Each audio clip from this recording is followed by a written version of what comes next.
안녕하세요. 해운 컨설팅의 해원 이충훈입니다. 오늘은 해원의 불교 현대적 응용하기 16번째 시간으로 이런 얘기를 한번 해보도록 하겠습니다. 우리가 징크스 등등 그런 많이 하잖아요. 그렇죠?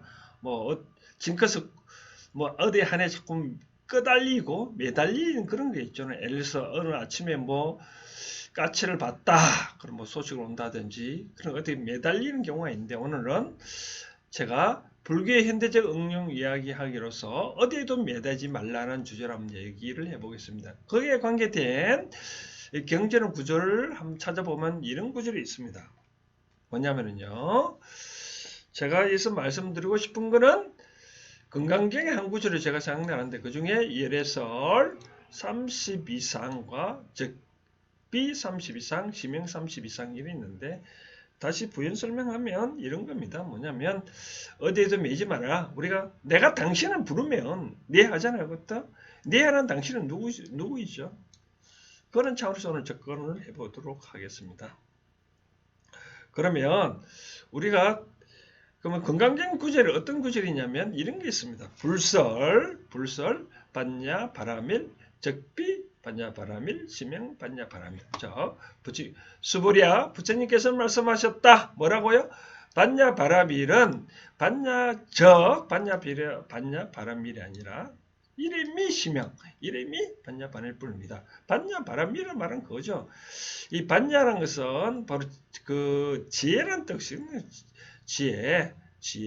지혜니까 이 세상의 수도자 입장에서는 최고로 좋은 게 바로 지혜를 깨달는 거죠. 그 지혜를 바람이라 수행을 한 방법이고 육바람일 중에 하나잖아요. 지혜가 그렇지 지혜를 닦는 수행은 이름이 그지 진정한 바람일은 아니다. 또 열애설 30 이상은 적비 30 이상, 이름이 30 이상이다. 30 이상이 뭐냐면요. 우리가 쉽게 말해서 미인이 좋고 미남이 좋고 최고로 잘 어떤 상을 갖추어준 거죠. 우리가 형상을 그렇게 말한 것 뿐이지 진정한 것은 없다. 이름이 그런 것 뿐이다. 또 이름이에요. 제1바라밀은 적비 제1바라밀 이름이 제1바라밀이고 열애설 또 장엄 불토자 장엄을 불국토로 이루는 것은 적비장엄이 아니라 적장엄이 아니라 이름이 장엄일 뿐이다 라고 되어 있네요. 그러면 이와 같이 어디에도 끄달리지 마라 라고 되어 있으니 구체적으로 한번 살펴보도록 하겠습니다. 자, 잘 보셨습니까? 해원의 불교 현대적 응용하기 16번째 오늘은 어디에도 매지 말라라고 제가 했는데 아까 말씀드렸다시피 제가 한번 어떤 사람이 있는데 이 사람한테 만약에 철수야 라고 한번 불러봤습니다. 그럼 이 철수가 누구죠? 대답하는 이 사람은 과연 누구죠? 철수가 과연 이 사람이 원래 이름이 철수일까요? 아니면 수철일까요? 대답하는 그대의 자신은 과연 누군지 한번 생각해 보십니까? 이와 같이 내가 이 사람을 철수라고 부르든 수철이다 부르든 나의 본성은 어디에도 다 변함없이 있는 그들이라는 거죠. 그렇죠? 건강경도 한 대목이도 우리가 반야 바라밀 우리가 바라밀 육바라밀 수행 중에 하나인데 이 반야 바라밀이 지혜 바라밀이잖아요. 그렇죠? 지혜 바라밀인데 지혜를 닦기 위한 수행 중에 하나가 반야 바라밀. 이 부처님도 건강회생인데 이름이 반야 바라밀 뿐이지 진정한 반야 바라밀이라고 할 것은 없다라고 말씀을 하셨습니다. 그러면 어디에도 매지 말라라고 말하는 것은 그런 말 있잖아. 아까 본문에 잠깐 말씀했었다시피 징크스 과연 징크스에 그에 대해 매달리면 어떻게 될까요? 그런 징크스 있다고 생각하면 모든 것은 자기 마음속에 있기 때문에 이런 게 상에 걸리는 거예요. 쉽게 말해서 상에 걸리는 거죠. 상에. 이런 상에 걸리면 항상 그렇게 될 수밖에 없거든요.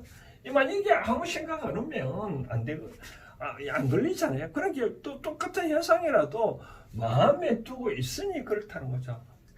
그래서 예를 들어 또 이런 경우가 있습니다. 예를 들어서 우리가 뭐 절이나 교회에 갔을 때 우리가 뭐 절에 가면 뭐 삼보의 예배를 해야 된다든지 또 뭐 교회 가면 하나님 찾아야 된다든지 내가 만약에 절에 안 가고 교회 안 가면 그렇게 뭐 예수나 석가모니 찾을 필요는 없잖아요, 그렇죠? 그래서 저는 그런 얘기를 해드리고 싶은 사항은 어떠한 것도 그것에 연연하지 말라고는. 옛날에 유명한 스님이 한 예를 들으면 이런 이야기가 있다고 하네요. 예를 들어서 강원도 같이 겨울에 눈이 많이 오잖아요. 눈이 많이 오면 어디 다니기 힘들잖아요, 그렇죠? 그럼 만약에 눈이 한 달 내내 왔다 라고 하면 딸깍부터 이제 다 떨어지잖아요. 그런데 만약에 이 어떤 법당에 이 부처가 만약에 나무로 된 형상으로 되어 있다면 어떡하겠습니까? 내가 이 부처로 된 나무를 만약에 불상을 불에 뗏목으로 서지 않냐면 내가 죽을 운명이 있다. 그럼 부처로서 놔둘까요? 부처로서 놔둔다면 이거 부처라고 생각한다 그러면 벌써 상에 매달리자는 거죠. 그 여기에 매달리는 거잖아요. 예를 들어서 이런 사실입니다. 우리가 뭐 두 가지 예를 들었을 때 어떤 유치원도 다니고 중학교 가고 고등학교 갈 때 우리가 만약 고등학교 다닐 때 자꾸 유치원 때 배우고 이걸 자꾸 연연합니까? 안 하잖아요. 그렇죠? 그럼 고등학교 현실을 충실하면 되는 거죠. 또 만약에 우리가 두 번째 예를 드는 거 이겁니다. 우리가 어떤 예수나 석가모니에 대해서 그거에 대해서 어떤 신도를 하더라도 이렇다는 거죠. 예를 들어서 우리가 뭐 도와달라 기도를 하는 사람이 있다고 했었을 때 우리가 믿는 사람 그런 사람들한테 기도에 너무나 얽매이면 어떻게 됐냐 이거죠. 예를 들어서 이런 거죠. 우리가 자식들 키워왔을 때 자식을 우리가 하나 둘 셋 어릴 때 키웠을 때 어린 애들이 하나 둘 뭐 10대 20대까지는 우리가 뭐 애들이 운다 밥을 달라 그러면 항상 키우잖아요, 그렇죠? 그럼 30대 40대까지 계속 부모한테 뭐 달라 하면 얼마나 짜증 나겠습니까, 그렇죠? 마찬가지라는 거죠. 우리가 믿는 신이 뭐 예수든 하나님이든 유일신이든 부처님이든 이제까지 우리는 항상 그분들한테 달라고 항상 기도만 했다는 그 자체를 봤었을 때 그분 입장에서는 얼마나 기가 차겠냐 이거죠. 이제까지 계속 줬는데 뭐 또 달라냐고 할 수 있지 않냐는 거죠.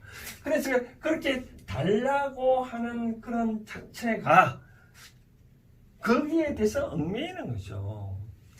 사람 이런 상황이 있습니다. 예를 들어서 우리가 어떤 대상에 대해서 기도를 안 하고 어떤 이 세상에 신이 있다면 이 자연을 움직이는 어떤 법칙이 있다면 두 사람이 있다고 한번 해봤을 때 한 사람은 자꾸만 해달라고 기도를 하는 사람과 또 한 사람은 제 역할을 잘하는 사람이 있다면 이 대자연의 법칙은 누굴 도와주겠냐는 거죠.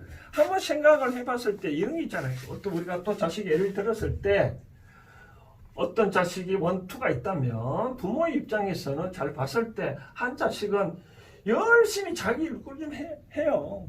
또 한 자식은 자꾸 부모한테 달라고 한번 해봤었을 때 그럼 부모의 입장은 어떡하냐? 이 사람이 잘하니까 뭐라도 하나도 더 챙겨주고 간식이라도 하나 더 챙겨주고 싶잖아요.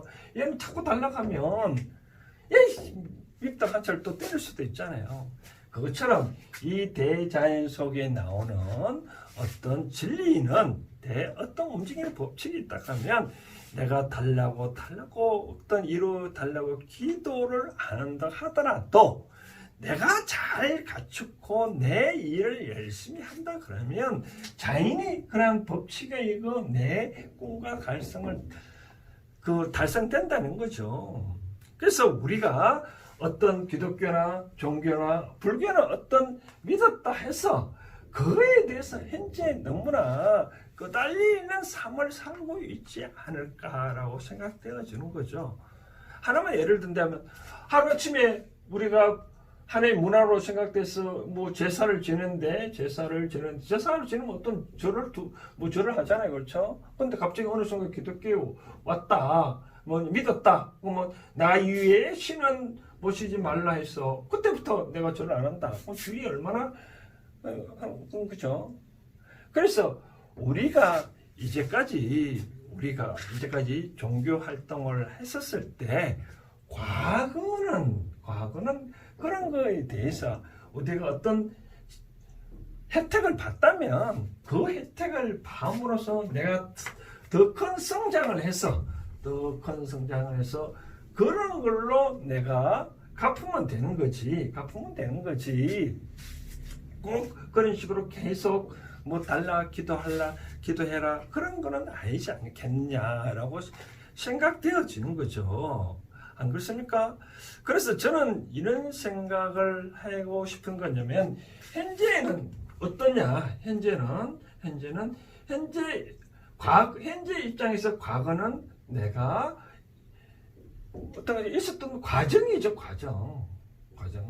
현재 입장에서 내가 그 사람을 어떤 사건을 두고 판단해가지고 내 생각대로, 내 느낌대로, 내 지식대로 행동을 하면 되거든요. 왜 자꾸 과거에 거기서 어떤 사건은 끄달려서 계속 그 사람을 그렇게 평가하고 또 그런 징크스를 이렇게 염두에 두냐는 거죠. 부처님도 그런 말을 했잖아요. 이런 것들은 우리가 바람일 따질 때 제일 바람일 어떤 것이 있다면 그것이 이름이 그것뿐이지 실제는 그게 아니란 거죠. 예를 들어서 지우개. 우리가 지우개 이게 잘 지워지잖아요. 그렇죠? 지우개의 본성은 뭐예요? 지우는 거잖아요. 그렇죠? 지우개가 원래 이게 지우개일까요? 이름이 지우개뿐이지 없애는 걸 수도 있을 수 있잖아요. 그래서 제가 말씀을 드리고 싶은 것은 건강경의 한 구절처럼 어디에도 본성은 없다라고 말씀을 드리고 싶은 거죠. 그래서 우리가 여러 가지 숫자 있잖아요. 4자는 죽을 4자, 7 행운이니 8이 우리한테 재산을 두는 거라 이제 가버리는 그런 숫자도 여러 가지 얽매이는데 우리가 살다 보면 어느 하나하나도 계속 얽매인 거 있잖아요. 그렇죠? 얽매인 경우가 참 많이 있습니다. 그렇죠? 그런 경우에 이제는 이 방송을 본 분부터는 이제는 그런 것에 너무 연연하지 말고 현재 내 삶대로 내 지식대로 상식대로 그대로 행동을 하면 된다는 거죠. 그래서 우리가 신을 믿든 믿든 그러한 것들을 우리가 너무 그에 대해서 얽매일 필요는 없지 않겠느냐라고 그런 말씀드리는 거죠. 자꾸 얽매이면 어떤 경우냐 그런 신들한테 신봉자는 뭐냐면 신의 꼬봉 역할을 한다는 신의 꼬봉 역할을. 그래서 우리가 과거에 우리 종교생활 20년, 30년, 40년 했다고 해서 그럼 그분들 우리가 덕을 받았다. 그럼 이 사람 비방하냐? 그럴 필요는 없지 않냐는 거죠. 우리가 좀 그렇게 하고 있잖아요. 여기서 우리가 지금 초등학교 졸업하고 대학교 왔다고 하더라도 초등학교 선생님을 존경을 하잖아요. 우리가 마음속으로 존경은 하지만 그 사람에 대해서 우리 초등학교 나왔다 해서 그 사람에 대해서 너무나 이 사람을 어떻게 해야 된다, 이 선생님 어떻게 해야 된다 그런 우리가 꼬봉 역할을 안 하잖아요. 그래서 저는 그런 생각을 합니다. 어떠한 종교든 너무 내가 어떻게 거기 가서 기도 안 하면 안 된다. 내가 매일 아침 일요일마다 어떻게 교회 안 가면 안 된다. 설령 한 번 안 가도 전에 한 번 안 가도 어떤 세상에 변하는 건 아무것도 없어요. 단지 내 마음을 그렇게 상을 짓다 보니 그 상에 얽매이는 거죠. 그런 상에 얽매이다 보니 그렇게 되는 거죠. 예를 들어서 우리가 그런 거 있거든요. 예를 들어서 우리가 아침에 나가가지고 아침에 어떠한 이파리 그 있을 것은 보잖아요. 근데 해가 뜨면 있을 순간 상관없으시잖아요. 다 마르고. 그런 것들입니다. 우리가 여러분들이 생각하는 그런 상들은 어느 순간에 햇빛의 이슬이 사라지는 것처럼 어느 순간에 한순간도 다 사라진다는 거죠. 그래서 과거는 어떻게 하냐? 놓아버리고 어떠한 상에도 얽매이지 말고 현재 내 시점에 대해서 내가 보이는 대로 행동하면 됩니다. 그렇기 때문에 어떤 사람이 그 사람 미워한다 해서 왔을 때 과거 감정을 놓아버리고 현재 내가 감정이대로 그대로 행동하면 되는 거지 달리할 필요는 없습니다. 그래서 이제는 제가 말씀드리고 싶은 거는 건강경의 한 구절처럼 어디에도 얽매일 필요 없이 내가 현재의 감정대로 행동을 하면 된다라고 말씀을 드리고 싶네요. 혜원의 현대적 응용하기 16번째, 오늘은 어디에도 얽매이지 말라에 대해서 한번 살펴봤습니다. 감사합니다.